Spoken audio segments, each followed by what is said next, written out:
D ராஜா, அந்தோணி, பாவாணன், பழனி, கார்த்திக், சுந்தர், இயேசு, விஜய்,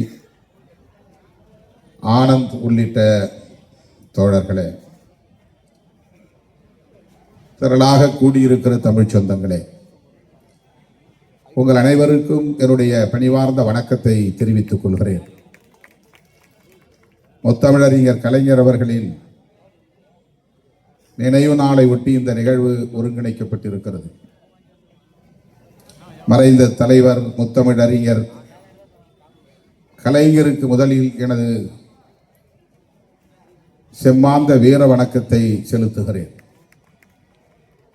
அவர் இன்று நம்மிடையே இல்லை. ஆனாலும் அவர் நம்மை இயக்கிக் கொண்டிருக்கிறார் என்பதை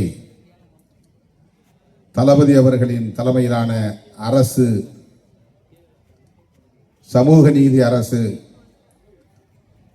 உறுதிப்படுத்திக் கொண்டிருக்கிறது. இந்த நினைவேந்த நிகழ்வை போராளி ஓய்வதில்லை என்னும் தலைப்பில் ஒருங்கிணைத்திருப்பது ஆழ்ந்து சிந்திக்கக்கூடிய ஒன்று. அலைகள் ஓய்வதில்லை என்பதைப் போல போராட்டங்கள் ஓய்வதில்லை என்று நாம் சொல்வதுண்டு. ஆனால் இங்கே போராளி ஓய்வதில்லை. மறைந்த முத்தமிழறிஞர் கலைஞர் அவர்கள் இன்னும் ஓய்வெடுக்கவில்லை, அவர் போராடிக்கொண்டே இருக்கிறார் என்பதை இந்த தலைப்பு நமக்கு உணர்த்துகிறது.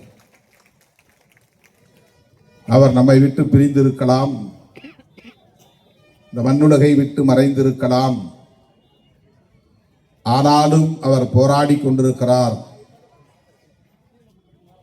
அவருடைய போராட்டம் ஓய்வதில்லை என்பதை எடுத்துச் சொல்லுகிற ஒரு நிகழ்வாக இதை நான் பார்க்கிறேன். தமிழக அரசியலில் தொடர்ந்து பல பத்தாண்டுகளாக, அரை நூற்றாண்டுக்கு மேலாக ஒரு மைய புள்ளியாக, அரசியல் களத்தின் மைய புள்ளியாக, அச்சாணியாக இருந்து எதிர்க்கக்கூடியவர்களாக இருந்தாலும் ஆதரிக்கக்கூடியவர்களாக இருந்தாலும் அவர்களின் சிந்தனைகளை ஆக்கிரமித்துக் கொண்டிருந்த தலைவர் முத்தமிழறிஞர் கலைஞர் என்று சொன்னால் அது மிகையாகாது. தமிழக அரசியலில் கலைஞரை போல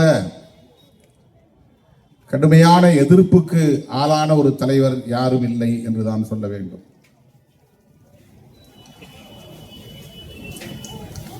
அதனால்தான் இந்த தலைப்பு அவருக்கு பொருந்துகிறது.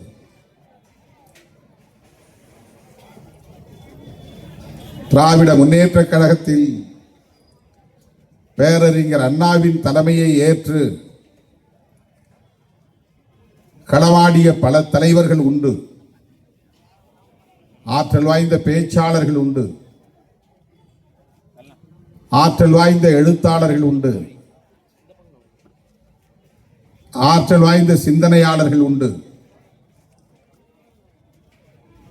உங்களுக்கு தெரியாததல்ல, நான் பட்டியலிட தேவையில்லை. தம்பி வா தலைமை ஏற்கவா என்று அழைக்க பெற்ற பெருமைக்குரியவர் நாவலர் நெடுஞ்செழியன். அவருடைய பேச்சை கலைஞர் உள்ளிட்ட தலைவர்கள் அனைவருமே மெச்சி பாராட்டக்கூடிய அளவுக்கான பேச்சாற்றல் வாய்ந்தவர். NV நடராசன்,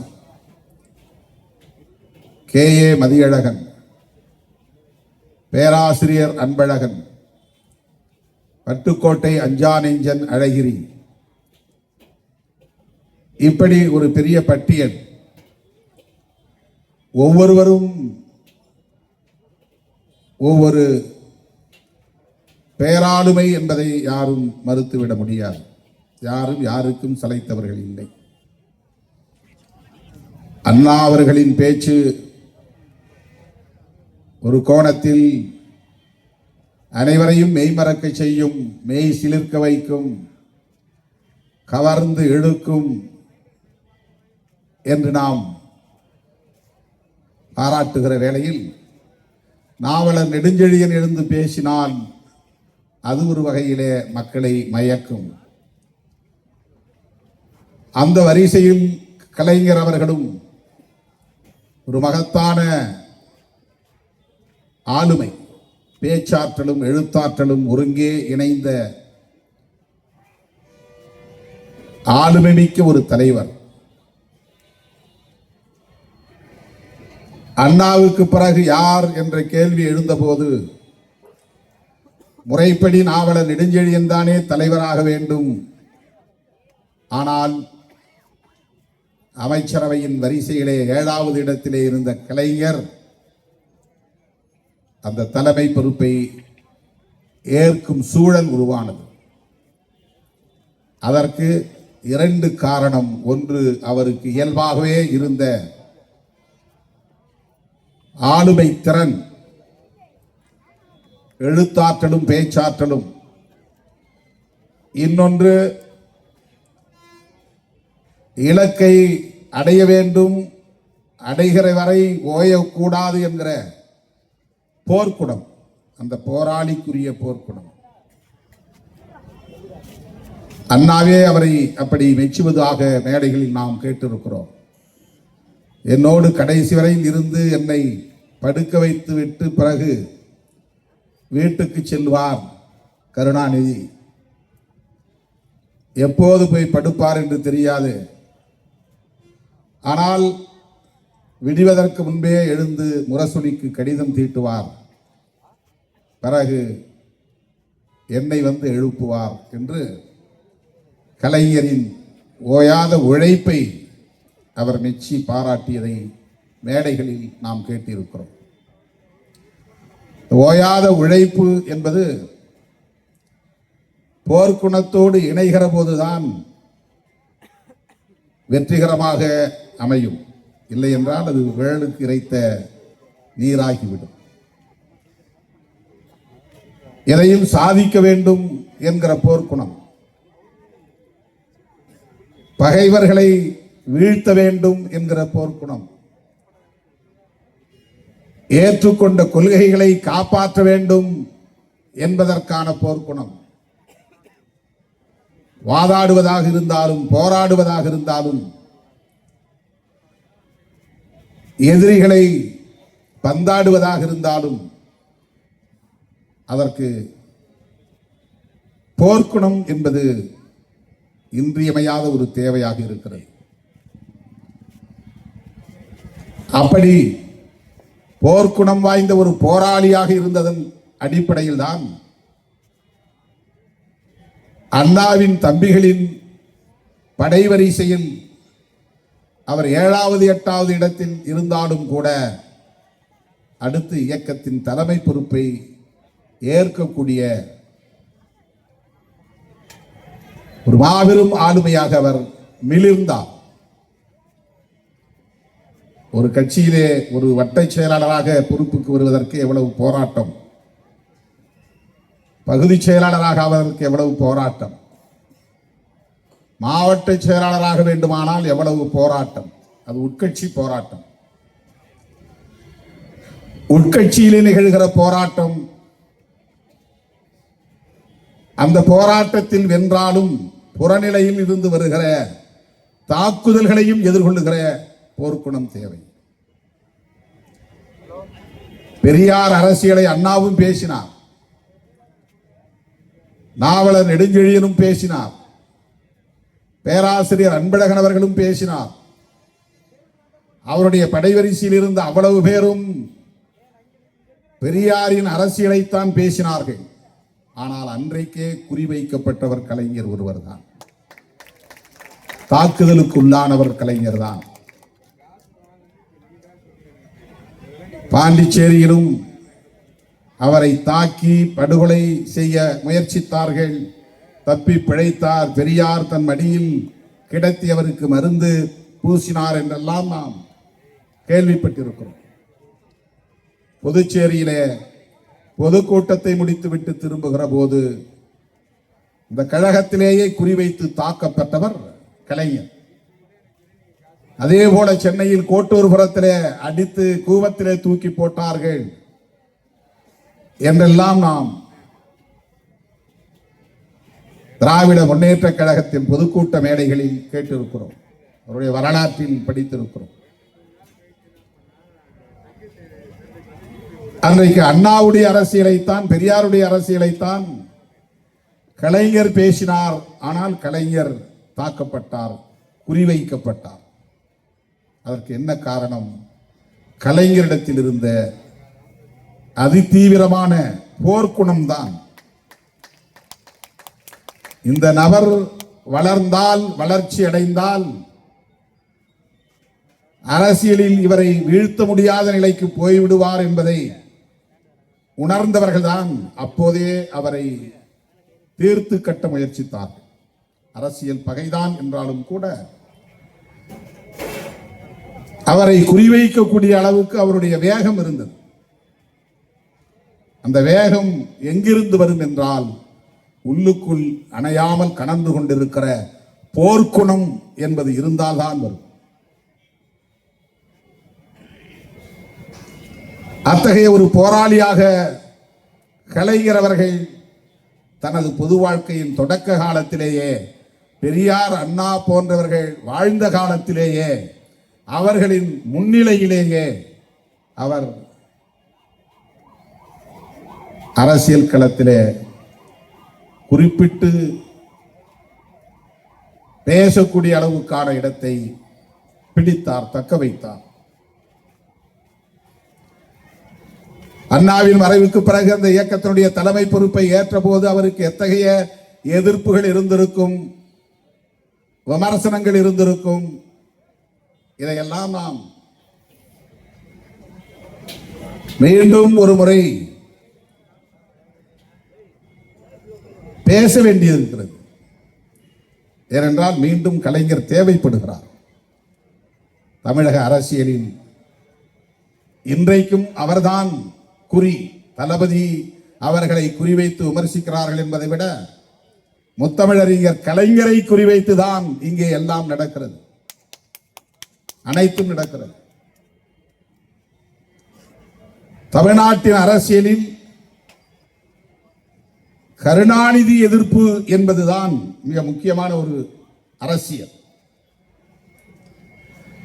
கருணாநிதி எதிர்ப்பு என்பதை விட கருணாநிதிக்கு எதிரான வெறுப்பு என்பதுதான் இங்கே மிக முக்கியமாக கட்டமைக்கப்பட்டது.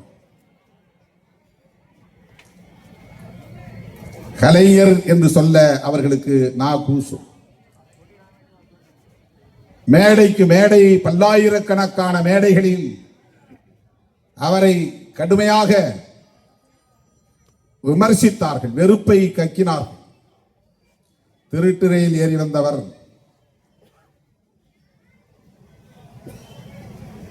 ஊழலுக்கு அவர்தான் மூலம், குடும்ப அரசியலை அறிமுகப்படுத்தினார்.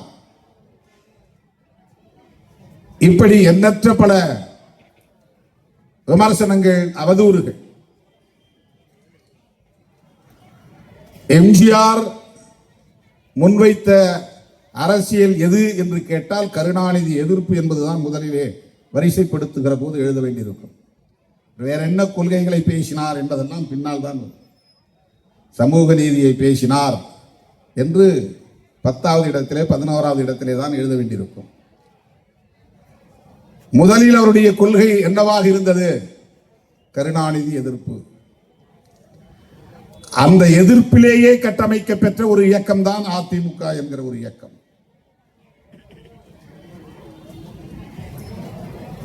அவரை தேசிய கட்சிகளால் அல்லது பிற சக்திகளால், வெளிப்படையாக சொல்ல வேண்டுமானால் பார்ப்பனிய சக்திகளால் எதிர்கொள்ள முடியவில்லை என்கிற போது திமுகவை உடைத்து ஒரு இயக்கத்தை உருவாக்கி திரைப்படத்தில் மிக பெரும் புகழை பெற்ற ஒரு ஆளுமையை எதிர்ப்புறத்திலே நிறுத்தி கலைஞருக்கு எதிரான வெறுப்பு இங்கே திட்டமிட்டு கட்டி எழுப்பப்பட்டது.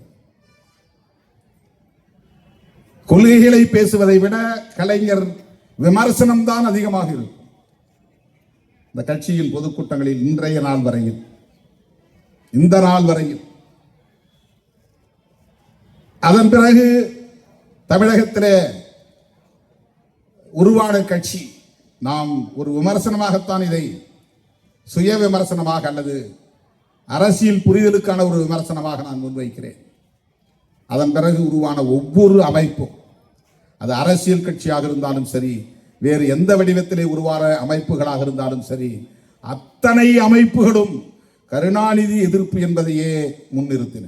நீங்கள் உற்று பார்த்தால், ஆழ்ந்து பார்த்தால், நுட்பமாக பார்த்தால், நுணுக்கி பார்த்தால் எஞ்சுவது கருணாநிதி எதிர்ப்பு என்பதாகத்தான் இருக்கும். எம்ஜிஆர் இறப்புக்கும் கலைஞருக்கும் என்ன சம்பந்தம்? எம்ஜிஆர் இறந்ததும் திரண்டிருந்தவர்கள் அண்ணா சாலையில் இருந்த கலைஞரின் சிலையை இடித்தார்கள். அவருடைய சிலையின் மார்பிலே ஒருவன் கடப்பாறையை கொண்டு குத்துகிற காட்சி படமாக இன்றைக்கு வெளியே வந்தது. எம்ஜிஆர் உடல் நலிவால் உயிரிழந்தார் என்பது உலகத்துக்கே தெரியும்.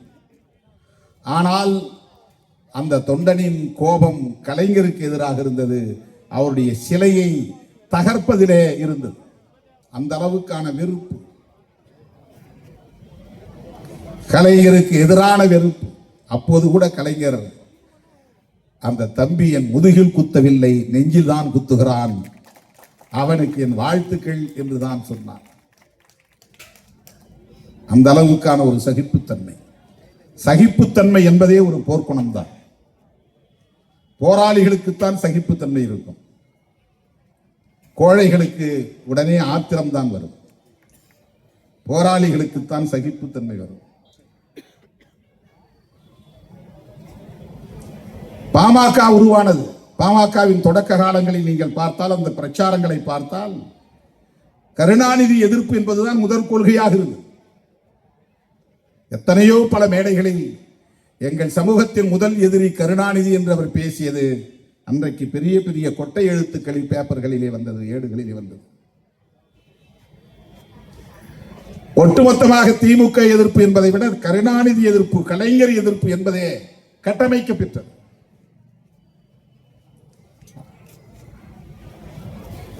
எம்ஜிஆர் திமுகவில் இருந்து வெளியேறிய போது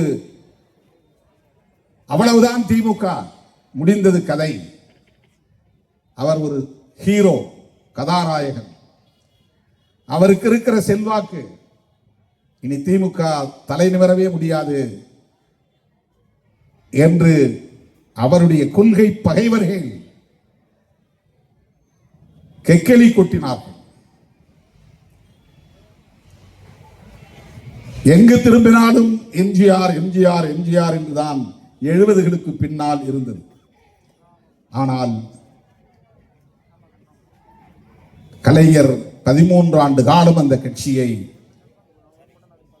எந்த சக்தியாலும் அழிக்க முடியாது என்கிற வகையிலே கட்டி காப்பாற்றினார் என்றால் எந்த அளவுக்கு அவருடைய போர்க்குணம் வலுவாக இருந்திருக்கிறது என்பதை பார்க்க வேண்டும்.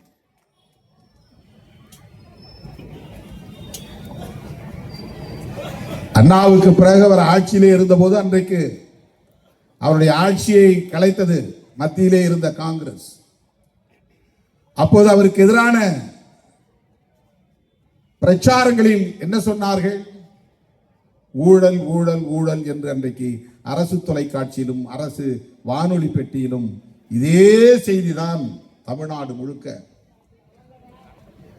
கோதுமை பேர ஊழல், பூச்சி மருந்து ஊழல் என்று தொடர்ந்து பல மாதங்கள் அவருக்கு எதிரான ஊழல் குற்றச்சாட்டுகள் வைத்து அவர் இனி எழுந்திருக்கவே முடியாது என்கிற அளவுக்கு அவருக்கு எதிரான வெறுப்பு அரசியல் கட்டமைக்கப்பட்டது.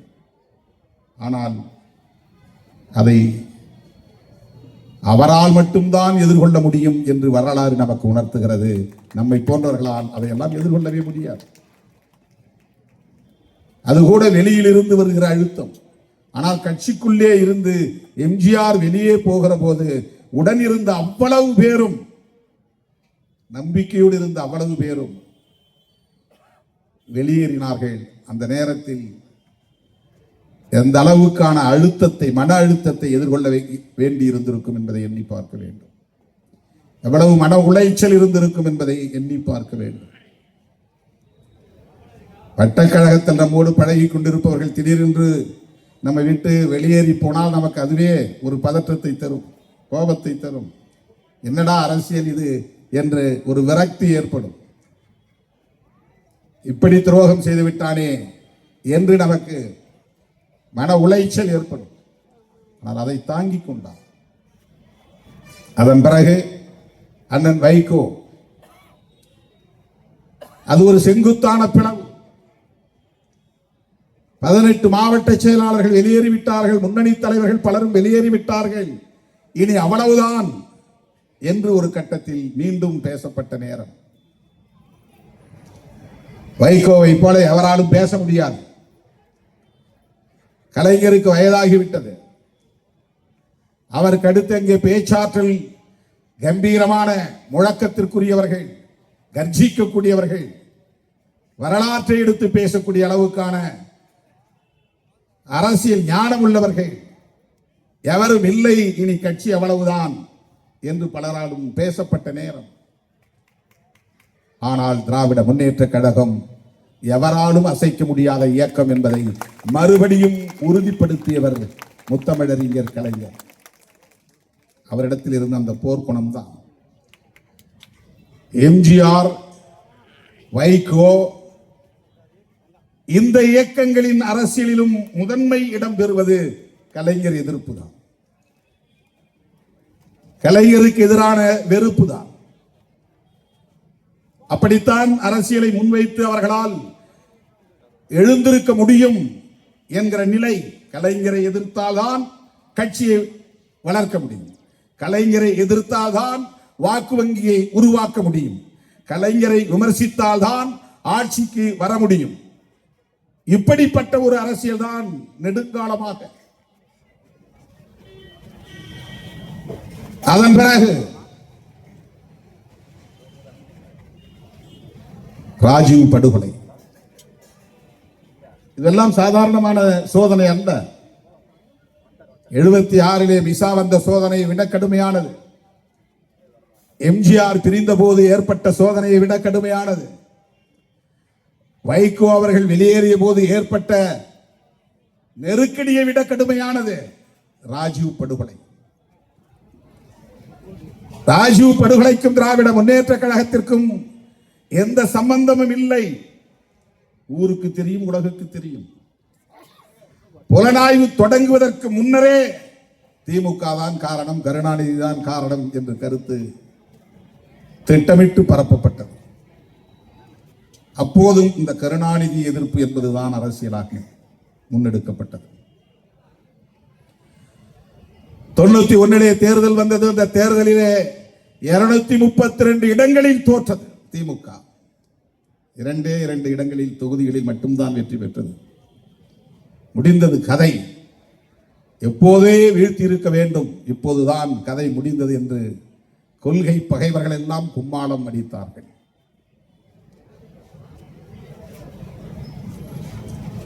விடுதலை புலிகளுக்கும் திராவிட முன்னேற்ற கழகத்திற்கும்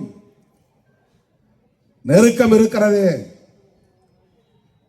என்று 89 ஆட்சிக்கு வந்ததும் ஆட்சியை கலைத்தார்கள். அது ஒரு சோதனை.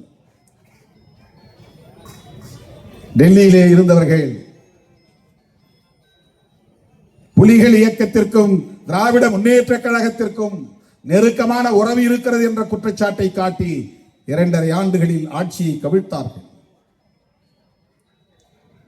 அப்போதும் திமுகவுக்கு எதிராக, கலைஞருக்கு எதிராக வெறுப்பு அரசியல் தான் விதைக்கப்பட்டது. கருணாநிதி எதிர்ப்பு, கருணாநிதி எதிர்ப்பு, கருணாநிதி எதிர்ப்பு என்பதே தமிழக அரசியலின் அடிப்படையாக இருந்தது.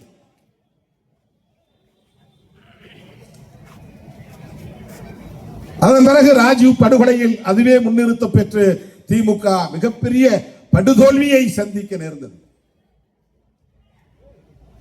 ஜெயலலிதா அம்மையார் எம்ஜிஆர் மறைவுக்கு பின்னர் அந்த கட்சியின் தலைமை பொறுப்பை ஏற்றார். ஜெயலலிதா அம்மையாரின் அரசியல் என்னவாக இருந்தது? அவர் பேசிய கொள்கைகள்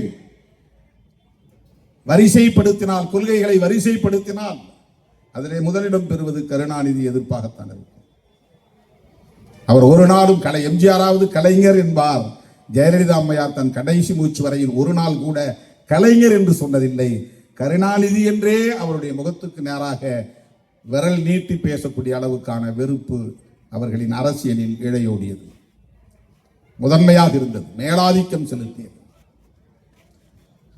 ஆக எம்ஜிஆர் தலைமையிலான அதிமுக, அடுத்து ஜெயலலிதா அம்மையார் தலைமையிலான அதிமுக, அவர் சில 10 ஆண்டுகள் அதையே முன்னிறுத்தினார். அதன் பிறகு அதையும் தாக்கு பிடித்து நின்றார். இந்த அம்மையாரையும் எதிர்கொண்டார். அவரை போல எழுத்தாற்றல் பேச்சாற்றல் கொண்ட ஒரு அரசியல் தலைவராக எம்ஜிஆரும் ஜெயலலிதா அம்மையாரும் கிடையாது. அவர்கள் சினிமா மூலம் ஒரு கரிஷ்மா, ஒரு பாப்புலாரிட்டி, ஒரு ஈர்ப்பு, மக்களிடையே மிகச்சிறந்த அரசியல் தலைவர்கள் என்கிற அடிப்படையிலே அவர்களுக்கு பின்னால் தலைவர்கள் திரண்டார்கள் என்பதை விட மிகச்சிறந்த கதாநாயகர், மிகச்சிறந்த கதாநாயகி என்கிற அடிப்படையில் தான் அவர்களின் பின்னால் மக்கள் திரண்டார்கள். ஆனால் அவர்கள் அதை வைத்து தக்க வைக்க முடியவில்லை. கருணாநிதி எதிர்ப்பு என்பதை மையப்படுத்தியே அவர்களின் வாக்கு வங்கியை தக்க வைத்துக் கொண்டார்கள். ஜெயலலிதா அம்மையார் மறைந்த பிறகு இன்றைக்கு எடப்பாடியாரும் அவருடைய அரசியலை, நீங்கள் நாள்தோறும் பேசுகிற அரசியலை பாருங்கள். கொள்கைகளை பேசுவதை விட திமுக எதிர்ப்பு அல்லது கருணாநிதி எதிர்ப்பு என்பதுதான் அதிலே முதன்மை இடம் பெற்றிருக்கிறது. இதற்கிடையிலே இன்னொன்றை முக்கியமாக நீங்கள் புரிந்து கொள்ள வேண்டும். 2009 ஈழத்திலே படுகொலை, இனப்படுகொலை நடந்தது. முள்ளிவாய்க்கால் இனக்கொலை. அப்போது கலைஞர் முதல்வராக இருந்தார். காங்கிரசோடு அப்போது கூட்டணி. அந்த முள்ளிவாய்க்கால் இனப்படுகொலை எந்தெந்த கட்டங்களை தாண்டி அந்த பரிணாமத்திற்கு வந்திருக்கிறது என்பதை ஈழ விடுதலை போராட்ட களத்தில் இருந்த ஒவ்வொருவரும் நன்கு அறிவார்கள். அந்த யுத்தத்தில் எத்தனை நாடுகள், உலக நாடுகள் பங்கேற்றன? அமெரிக்கா, கனடா போன்ற நாடுகள் உட்பட, இந்தியா மட்டுமல்ல, ஏறத்தாழ 22 நாடுகள் ஒன்று சேர்ந்து புலிகளை அழிக்கிற அந்த களத்திலே நின்றார்கள். இந்த வரலாற்றை அறிந்தவர்கள், நுட்பமாக உணர்ந்தவர்கள் இந்த உண்மையை உணர்வார்கள்.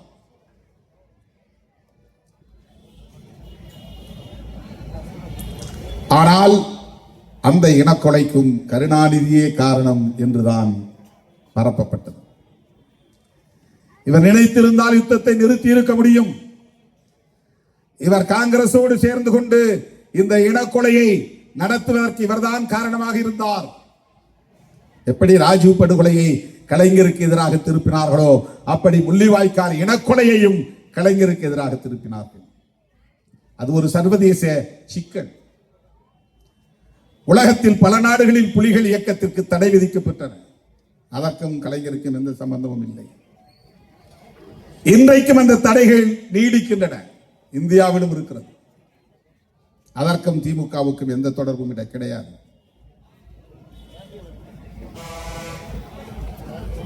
ஈழத்தமிழர்களுக்காக ஆட்சியை இழக்கக்கூடிய, ஒரு முறை ஆட்சியை இழக்கக்கூடிய, பறிக்கக்கூடிய சூழல், இன்னொரு முறை படுதோல்வியை சந்திக்கிற சூழல். 91 தமிழ்நாடு முழுவதும் திமுக கொடிக்கம்பங்கள் வெட்டி சாய்க்கப்பட்டன, அலுவலகங்கள் சூறையாடப்பட்டன. திமுக தான் ராஜீவ் படுகொலைக்கு காரணம் என்று திரும்ப திரும்ப பரப்பப்பட்டன. அதை போல இந்த இனக்கொலை நிகழ்ந்த போது உள்ளபடியே நான் அதிர்ந்து போனேன். எப்படி இப்படியெல்லாம் இவர்கள் அரசியல் பேசுகிறார்கள். இன்றைக்கும் புலம்பெயர்ந்த தமிழர்களிடையே கருணாநிதி வெறுப்பு என்பதை ஆழமாக வேரோட செய்து விட்டார்கள். இந்த முள்ளிவாய்க்கால் இனக்கொலைக்கு கலைஞர் தான் காரணம் என்று உலகம் முழுவதும் பரப்பிவிட்டார்கள்.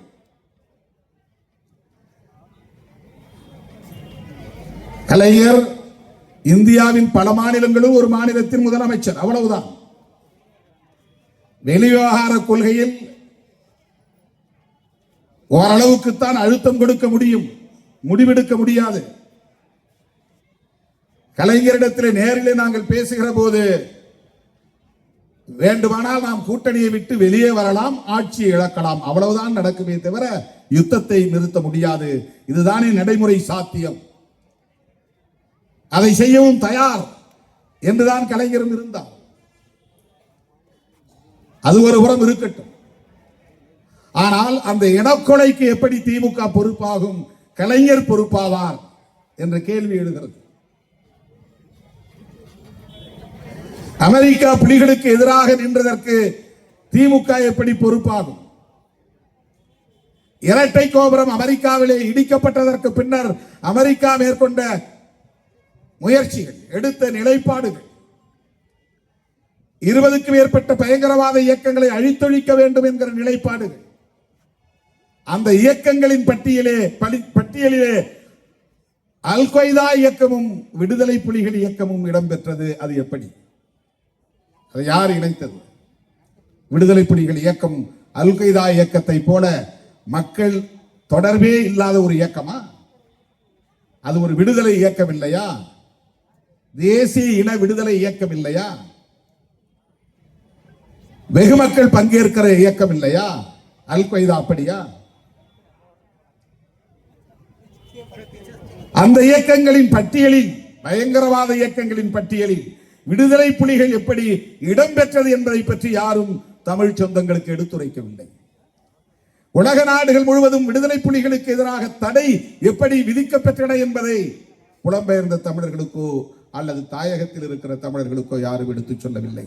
எடுத்த எடுப்பிலேயே இந்த இனக்கொலைக்கு கருணாநிதி தான் காரணம், கருணாநிதி தான் காரணம், கருணாநிதி தான் காரணம் என்று அந்த வாய்ப்பை பயன்படுத்தி தமிழ்நாடு முழுவதும் எதிர்பிரச்சாரங்களை மேற்கொண்டார். அவர் தலைவராக பொறுப்பேற்ற காலத்தில் இருந்து அதற்கு முன்பிருந்தே அவர் குறிவைக்கப்பட்டு புதுச்சேரியில் தாக்கப்பட்டார். கோட்டூர் புறத்திலே கொலை செய்யக்கூடிய அளவுக்கான தாக்குதலுக்கு ஆளாக்கப்பட்டார் என்பதிலிருந்து நீங்கள் பார்த்தால் கலைஞர் எதிர்ப்பு என்பதுதான் தமிழ்நாட்டு அரசியலின் மிக முக்கியமான ஒரு நிலைப்பாடாக இருக்கிறது. அதற்கு என்ன காரணம்? தயவு கூர்ந்து எண்ணி பார்க்க வேண்டும். இன்றைக்கு புதிதாக கிளம்பி இருக்கிற பல்வேறு அமைப்புகள், தமிழ் தேசியம் பேசுகிறோம் என்கிற பெயரில், தமிழ் தேசியத்தின் உண்மையான எதிரி யார் என்பதை மக்களுக்கு சொல்லாமல் தமிழ் தேசியத்தின் எதிரியே திமுக தான், கலைஞர் தான் என்று சொல்லக்கூடிய அளவுக்கு, அவருக்கு நினைவு சின்னம் வைத்தால் அதை வந்து உடைப்போம் என்று வெறுப்பை உமிழக்கூடிய அளவுக்கு, இவர்தான் ஊழலுக்கு வித்திட்டவர் என்று திரும்ப திரும்ப பேசுகிறவர்கள் என்றைக்காவது ஒரே ஒரு நாள் எம்ஜிஆர் அவர்களை பற்றியோ அல்லது ஜெயலலிதா அம்மையார் அவர்களை பற்றியோ, ஏன் இன்னும் நான் மிக குறிப்பாக சொல்ல விரும்புகிறேன், கலைஞரின் ஆசான் அண்ணா அவர்களை பற்றியோ அவர்கள் எங்காவது பேசியது உண்டா? விமர்சித்தது உண்டா? ஏன் அண்ணாவை விமர்சிப்பதில்லை? எனக்கு காரணம் தெரியவில்லை. ஆனால் கலைஞர் ஏன் குறிவைக்கப்படுகிறார்? இது ஒரு கேள்வியாக எழுகிறது. கலைஞர் அண்ணாவின் தம்பி, அண்ணா பெரியாரின் பிள்ளை. பெரியார் பேசிய அரசியலைத்தான் அண்ணா பேசினார். புதிதாக அவர் எதையும் சொல்லவில்லை. பெரியாரை பிரதிபலித்தவர் அண்ணா. ஆனால் அண்ணாவின் தமிழ் இனித்தது, அண்ணாவின் தமிழ் ஆழமானது, அண்ணாவின் தமிழ் பெரியாரின் தமிழை விட நயத்தக்கதாக இருந்தது. ஆனால் பெரியார் பேசியதைத்தான் அண்ணா பேசினார். இன்னும் சொல்ல போனால் பெரியார் என்கிற இந்த பேருரு அண்ணாவால் தான் வெளிப்பட்டது. இல்லை என்றால் அது மறைக்கப்பட்டிருக்க கூடும். ஒரு தேசிய கட்சி எம்ஜிஆர் உருவானதால் ஒரு நன்மை உண்டானது. எம்ஜிஆர் கலைஞருக்கு எதிராக விமர்சனம் செய்தார், வெறுப்பு அரசியலை விதைத்தார், அல்லது திராவிட இயக்கத்திற்குள்ளே பார்ப்பனியத்தை ஊடுருவ செய்வதற்கு காரணமாக இருந்தார். ஒரு பார்ப்பன பெண்மணியே ஒரு திராவிட இயக்கத்தின் தலைவராவதற்கு அவர் பாதை வகுத்து தந்தார் என்ற விமர்சனங்கள் ஒருபுறம் இருந்தாலும் ஒரு நன்மை வாய்த்தது என்னவென்றால் தேசிய கட்சிகள் இங்கே காலூன்ற முடியாமல் தடுக்க முடிந்தது.